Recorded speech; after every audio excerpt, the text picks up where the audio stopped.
한꺼번에 잘렸어요. 그렇게 하다가 소송을 해가지고 2018년도에 다 복직을 했습니다.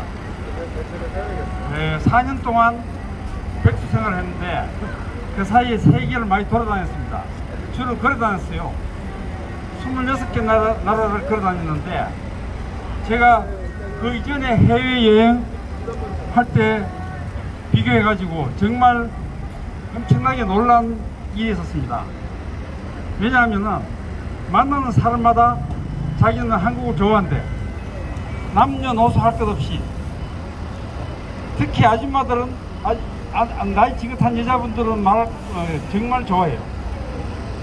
여대생들은 I love 코리아야. 남자 청년들도 I love 코리아. 그래 가만히 이야기도 왜 좋아하느냐 물어보니까 노래도 좋고 드라마도 좋은데 우리가 6년 전에 했는 일이 있지 않습니까? 6년 전에 뭐 했죠? 촛불혁명. 촛불혁명 했죠? 그게 전 세계의 모든 나라들한테 엄청난 감동을 줬습니다. 그 사람들이 그걸 보고 제가 2017년도부터 걸어다녔는데 저를 만날 때마다 너무 감동스러웠다. 그 인도가 인구가 13억이죠. 13억의 인구가 보면 교과서에 한국의 촛불혁명이 수록이 됐습니다. 수록이 돼요. 그 정도로 한국을 좋아해요. 그렇게 하다가 제가 요새 복직해서 최근에 이탈리아 기자를 만났어요. 이탈리아 기자가 한국의 대통령, 최근에 당선된 대통령이 자기는 도무지 이해가 안 된다. 어떤 사람이냐? 저한테 묻는 거예요. 그렇게 자랑스러운 마음이 그 질문을 듣는 순간에 바로 지구멍으로 가고 싶은 거야. 얼마나 창피하겠어요. 그 사람들도 다 정보 조사해보고 다 소식 듣고 해서 물어보는 건데, 자, 이 사태가 왜 벌어졌냐? 가만히 생각해 보니까 정치적으로 정치권이 책임은 큰 거야. 왜냐면은 우리가 그동안 민주투쟁을 적게 한 것도 아니고 87년에도 크게 한번 했죠. 그 이후에 IMF 겪으면서 그 모으게 운동해가지고 나라를 일으켰죠. 그러면서 민주화 투쟁을 줄기차게 해가지고 대통령도 민주적인 대통령 계속 배출했지 않았습니까? 그런데도 이 사건이 왜 이게 바로 잡히지 않느냐? 6년 전에 촛불혁명과 같은 인류 사회의 켜가 될 그런 위대한 사건을 우리나라 국민들이 했음에도 불구하고 6년이 지난 지금에 왜 이 모양이 꼴이 됐느냐? 이거 참 크다는 문제가 알 수 없습니다. 왜냐하면 우리가 지금 오늘 우리가 하고 있는 이 촛불 집회, 저는 내년 봄까지 철무시 성공하리라고 생각합니다. 확실합니다. 그런데 문제는 촛불혁명이 성공하고 난 이후에 이것이 반복되지 않느냐, 반복될 것이냐 안 될 것이냐, 거기에 대해서 자신할 수 없고 거기에 근본적인 문제가 있다. 그래서 그게 왜 그런가 가만히 보니까 1차적으로 정치권의 책임이 있어요.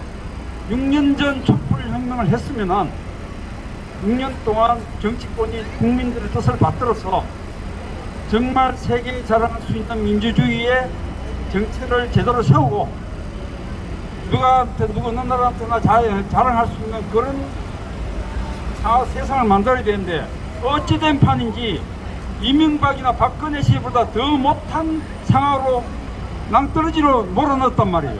도대체 어떻게 된 겁니까? 이해가 안 돼요.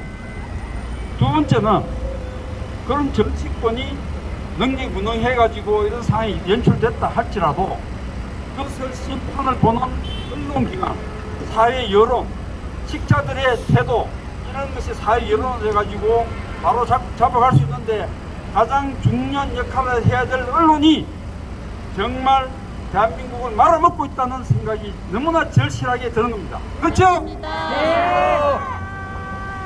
정말 그 언론 가운데서도 어느 언론이 가장 원흉입니까? 가장 심합니까? 조선일보요. 조중동이고 그 중에서 조선일보죠. 네.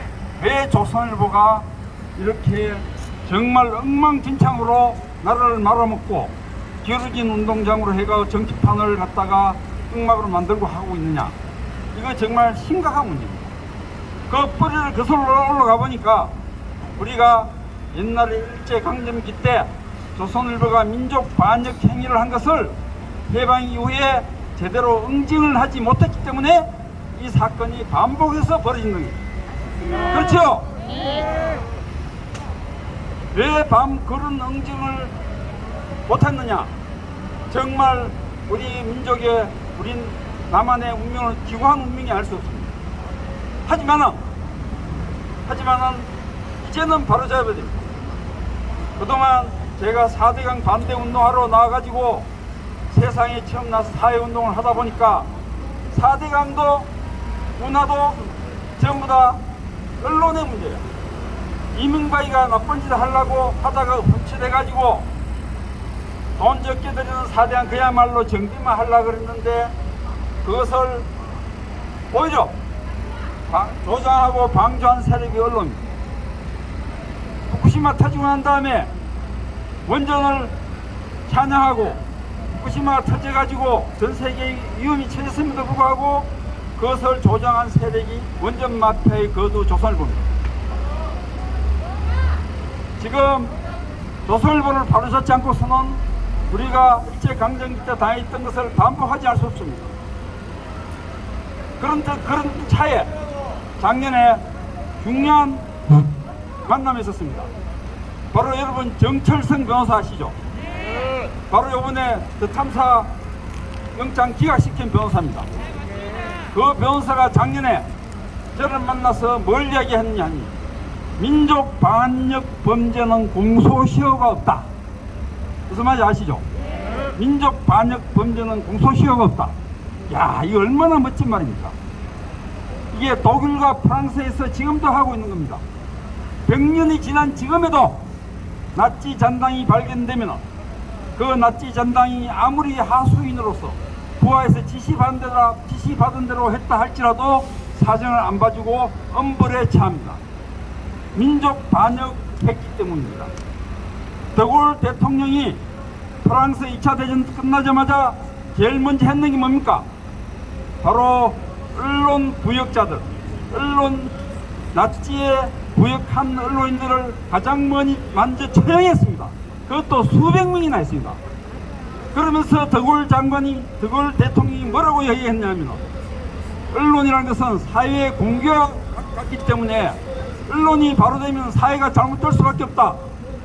지금 우리가 이 추위에 나와가지고 이 윤석열 정권을 타도하자고 외치는 것도 그런 언론이 똑바로 객관적으로만 보도했으면 이 윤석열 같은 정권이 탄생하지도 않았고 설사 탄생했다 할지라도 이렇게 엉망진창으로 운영하지도 않았을 겁니다. 지금 이태원 참사, 탐사 문제에 대해서 조선일보가 어떻게 보도하고 있습니까? 거짓과 기만으로 국민을 속이고 있지 않습니까? 자신들은 그대로 된다고 하는 것처럼 바로 일제강점기 때 하던 거짓 그대로 하고 있습니다. 우리가 처단하지 않을 수 있겠습니까? 맞습니다. 처단해야 합니다. 그래서 민족 반역 범죄는 공소시효가 없다. 그래서 국회에서 처벌한 입법을 세우면 지금이라도 처벌할 수 있다. 그 처벌하는 입법의 내용은 뭐냐? 크게 세 가지다. 하나는 친일재산기소법, 신문등록법, 또 하나는 공익광고법. 이 세 가지로 해가지고 제도적인 거, 금전적인 거, 재정적인 거에 대해서 치명적인 타격을 줄 수 있다. 그렇게 해가지고 지난 국회 6월달에 국회에서 토론을 했습니다. 토론을 해가지고 얼마든지 지금이라도 처벌하는 입법을 세울 수 있다. 이렇게 해가지고 추진이 되고 있는 상황입니다. 그런 차에 지금 저희가 이번 오는 1월 11일부터 여주 세종대왕릉에 세종대왕한테 참배를 하고 매일매일 걸어가지고 여주, 이천, 용인, 수원, 화성, 안산, 시영, 인천, 부천, 광명 해서 서울, 강남으로 해서 목사평에 들러가지고 이태원 참사 당하신 분들께 참배를 하고 그리고 국회의사당 가서 행진을 28일까지 하는 그런 행사를 진행할 겁니다. 그러면은 수원에 언제 도착하느냐? 수원에 1월 14일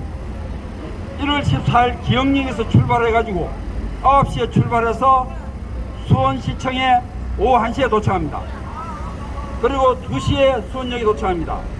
그날 총 거리는 12.5km.